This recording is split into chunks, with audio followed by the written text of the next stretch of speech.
Okay, so we are about to do our Gettysburg tour. What do you think, Sean? Makes enough sense. Okay, so about to do our Gettysburg tour. We're in DC. We're on our way to DC. We're doing a Gettysburg tour, and yeah, ching ching ching should be there any second now. Hi there.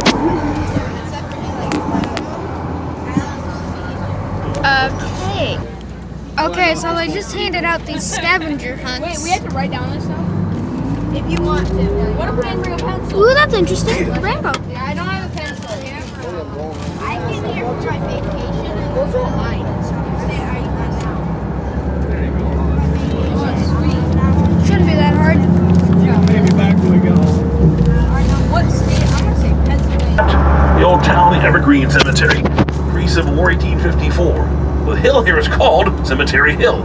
The old cemetery on the right, though, big fight on day 2 of the battle. These northern cannons, northern monuments here. Cannons, nearly 400 cannons on the field today, even more back then.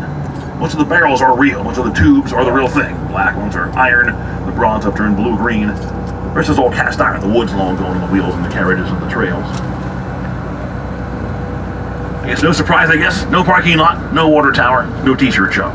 It's a world gone mad then, no t-shirt shops, 1863. Only one civilian death. Brick house here on the right with the red doors, white shutters, here it is. Her sister's house, see the sign, her name was Jenny Wade. She was 20 years old, struck in the back by a stray bullet, killed the morning of the 3rd day.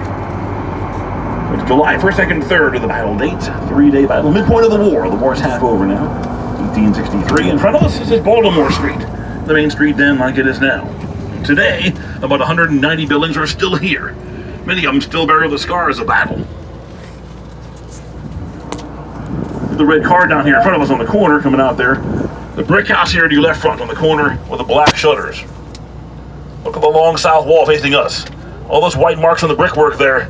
But 150 bullet holes in that one house there. It's called the Farnsworth House today, called the Sweeney House back then. That house has a lot of bullet holes in it from the battle. Damage in the brickwork is still visible today. Harvey Sweeney back then. It's a restaurant called the Farnsworth House now. But Harvey Sweeney's house at the time, riddled with bullets. That's 2nd, 3rd day especially. Where's the town go? Caught off guard, they hide one place, underground. Look along the sidewalks here, little windows. And on the bottom of the buildings, most homes have a cellar or a basement back then. Whole town hides for 3 days in the basement, in the root cellar, in the church basement. It was kind of a small city back then.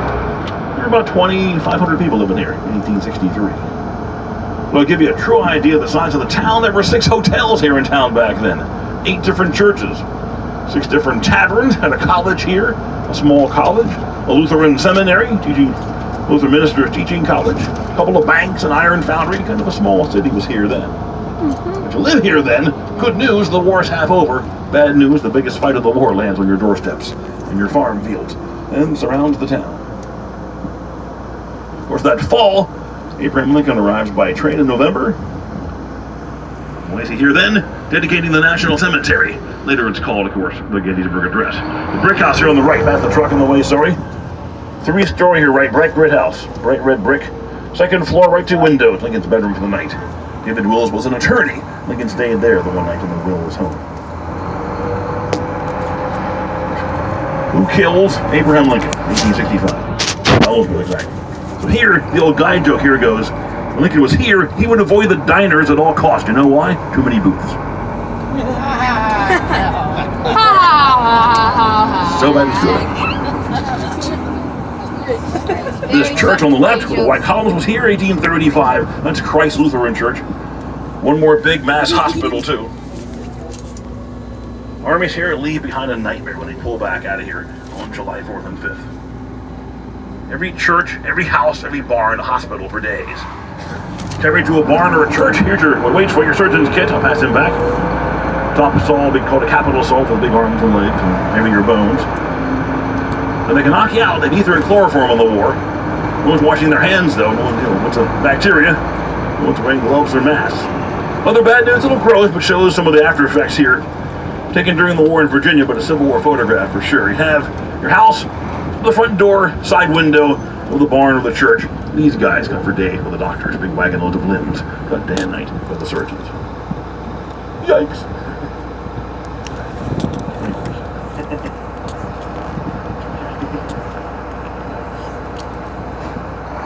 That can't be good.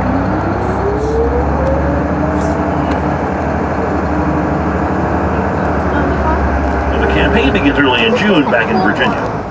Coming north towards Pennsylvania, Confederate troops under Robert E. Lee's command, 75,000 men. Big army. For George Meade, nearly a little bigger than that, 95,000 Union troops under George Meade's northern command. They're drawn here, though. This town was by accident. No pre-plan to fight here at all.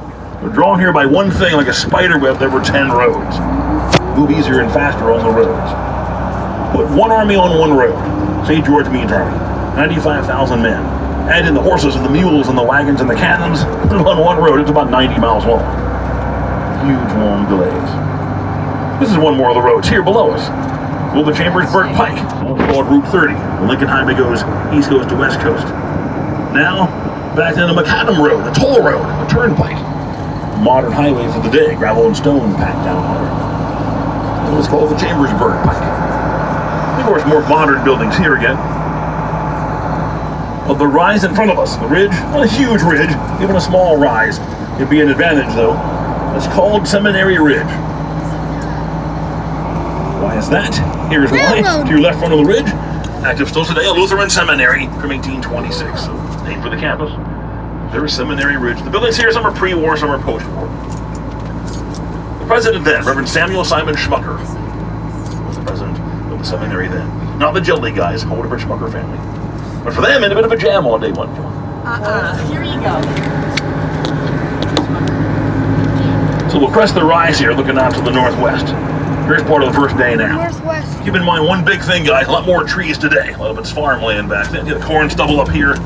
Farmers now can lease land from the park, plant crops, raise cattle, put it back more to the way it looked. Rebuilding stone walls and fences. It's a long-term plan. Put the ground best they can back to the way it looked in 1863. These fences have been restored by volunteers as they were then. Same style, same locations. Look at the fence on the right here. Or a worm fence or a snake rail fence. The fence, there's no nails. They're expensive back then. And no post holes. For the farmer, it's all above ground. It's portable, temporary. Build it up, tear it down, move it around. Main job is putting in livestock or separating crops.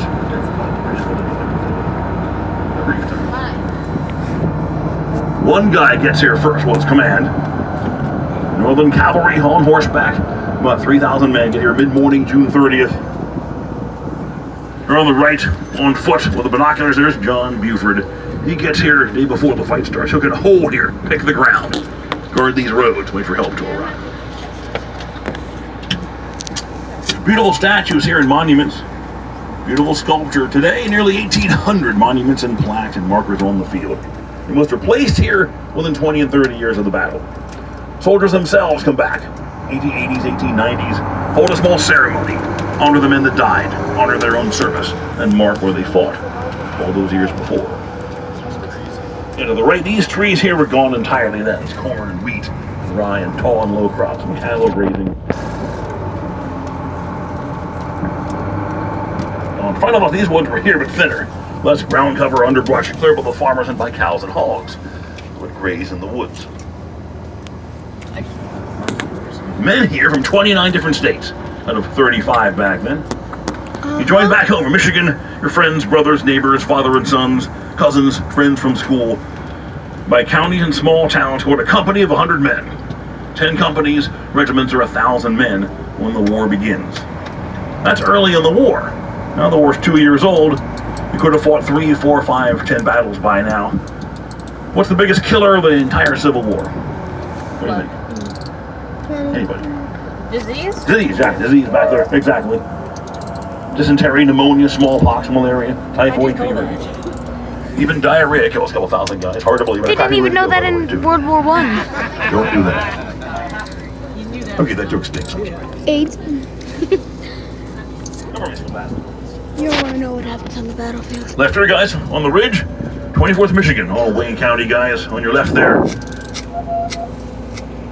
Really, Sean? 1,000 men when the war begins. That's, of course, 2 years before. Now the war is half over. You're right, disease is the big killer, but in 2 years of war, you could have fought 3, 4, 5, 10 battles as well. Regiments began with 1,000 men. Average here is 325.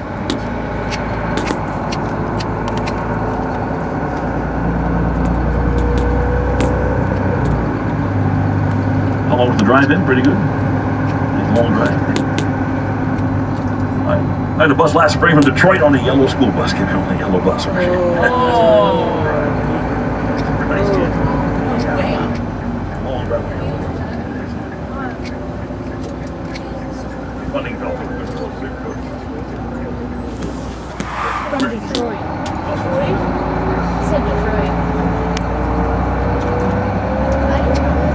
That would have sucks. That's like 3 days in a yellow regular bus. Imagine sleeping in those. Oh no.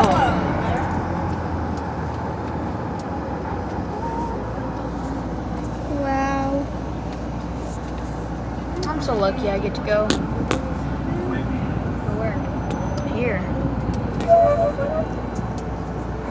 Out to your left, out on the horizon, kind of long, low, blue-green hill. That's called South Mountain, and about 10 miles away to the west here. Morning of July 1st, coming down the road here in front of us from the left, 7,000 Confederate troops in a 4-wide marching band on a column of 4 coming down the road. Southern guys confident, winning last 6 months in Virginia. They come north in June on a roll towards Pennsylvania. We're coming down the road, 7,000 Confederate troops, big long marching band, kind of battering ram. Well, again, day before, the Northern guys got here first. Long, thin line, holding them back best they can, waiting for help to arrive. This barn here, original barn on your left, the white stone barn, original, the McPherson farm. The house burned down post-war, but the barn is still there. So it's called McPherson's Ridge for the owner of the land here. Of course, there's photographs back there. Those side doors, big wagon loads of limbs there, cut by surgeons for days. Big wagon loads of arms and legs and feet and hands. Tasty.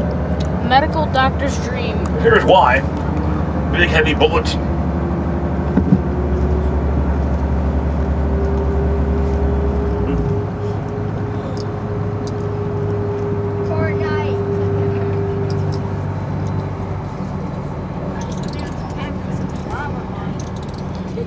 Bullets are broken beyond saving usually. Here's the bullet, main bullet of the war, the mini bullet's called 58 caliber bullet. I'll pass him back. This bullet, though, being soft lead, hits an arm or a leg or a bone, it flattens like that, and mushrooms out, and just breaks the bones to pieces. You couldn't save the leg. Saws have no choice. Surgeons cutting off arms and legs day and night. That big bullet flattens like that, and the bones are just shattered. You couldn't save the bones usually like that. It was post-war, so the cut was made, but no tracks put in yet. It was just unfinished yet. 3 days here, amazing. There's some 7 million bullets fired here in 3 days. It's a fire battle.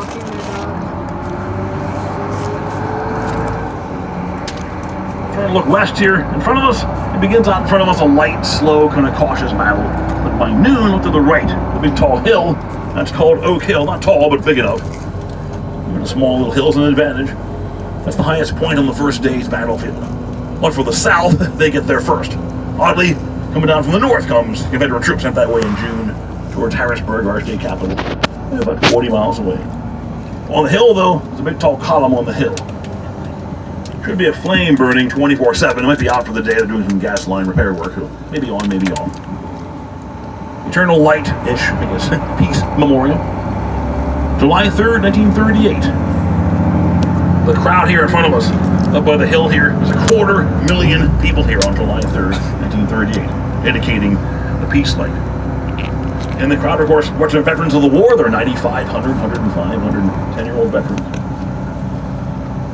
The last veteran died, we can verify, in 1956, not too long ago. He served here later in the war. Born in New York, lived in Duluth, Minnesota most of his life. And Albert Wilson, 17 when he served, 109 when he passed away in 1956. Even more odd, the last soldier's widow died in 08, 11 years ago in her 90s. Of course, post-war marriage, a young woman, an older veteran. Her name was Maudie Hopkins. They married in 1927. When they married, he was 87, she was 19 when they got married. That is her 90s, only a couple years ago. Not back then. It wasn't. Pedophile, Not back then. Weird, but not illegal. pedophile. Was he rich? He was not rich, by the way. Any kids? No kids. Another view of the park's plan to restore things. Apple orchards here. Small trees. Apple trees being replanted back where they were then. Based on original photographs and letters. What do you call young trees? Saplings. Saplings? Here they're called infant trees. Infant trees? Infant trees. Light bulb. Infantry. Infantry better.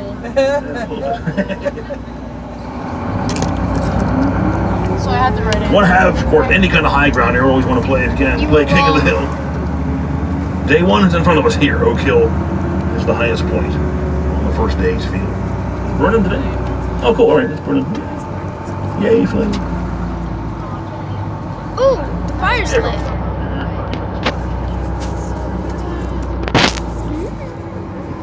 Oh yeah, the fire's on. Flames, I heard you say which one. I'm gonna get a picture of that. That's a lit fire. Stop. That's lit. Stop. Stop. Might be going to happen in New York and Alpheus Hodges from New York. But no, that's still not debated. We're still going to debate about that. For sure. But guys, let's get off. A nice, beautiful morning. Look at the right, though. Look to the right. Huge panoramic view. Let's get off the bus. Walk to the guns up here. Look at the high ground here and the cannons here. That first day here.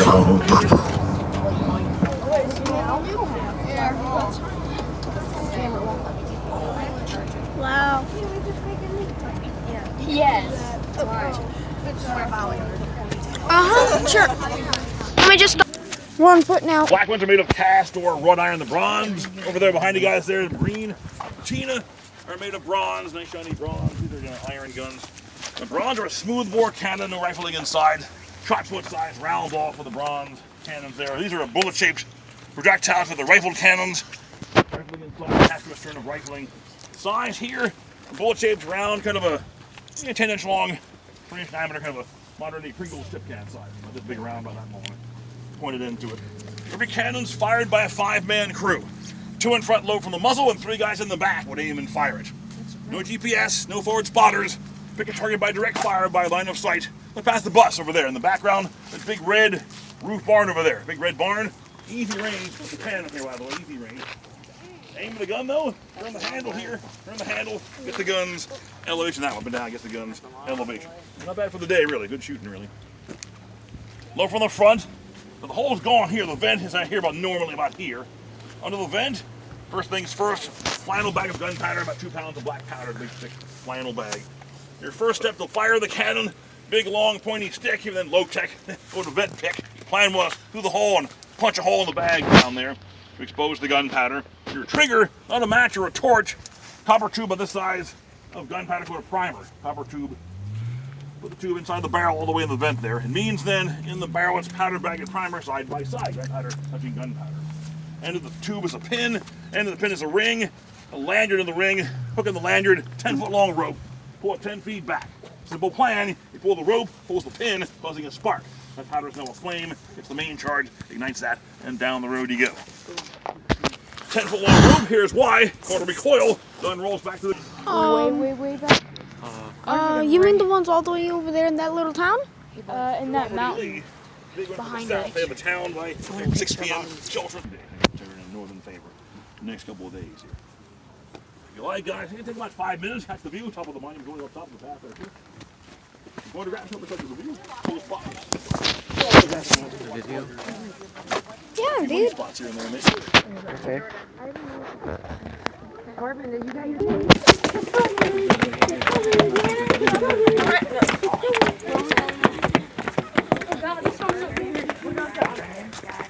With firmness in the righteous word. You want me to take one of them? That's okay with you?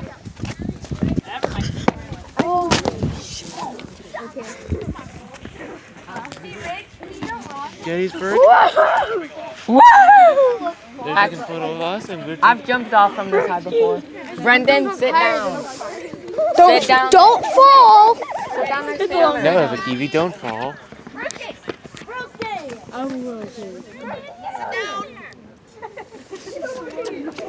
Noah, Layla, come on. Ready? Everybody say Marley Beckett. Hold on, you got one. Come on, Noah. Come on, Lila. Who was that? Who just farted on the memorial? Who just farted on the memorial? It was Sean. Marley Bearcat. Sorry. You guys don't sound too excited. Wow. I'm tired. It's cold. I'm tired. We're outside. I don't. No! Because we've watched. Yeah, come on, let's go, boys. Oh, that's a tumble.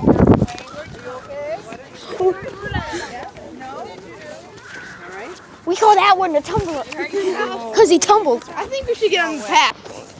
Let's hope Gagin Fowles, you already know, Jordan, recovers. He just fell in his face. The warmth! We gotta get into the warmth, Tyler. Come on. Man, I got 20 minutes of content. We're fine, bro.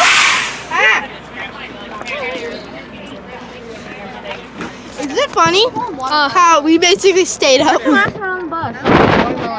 the bus. That's me. Gotta do the scavenger hunt. Bro, I got content for days, nigga.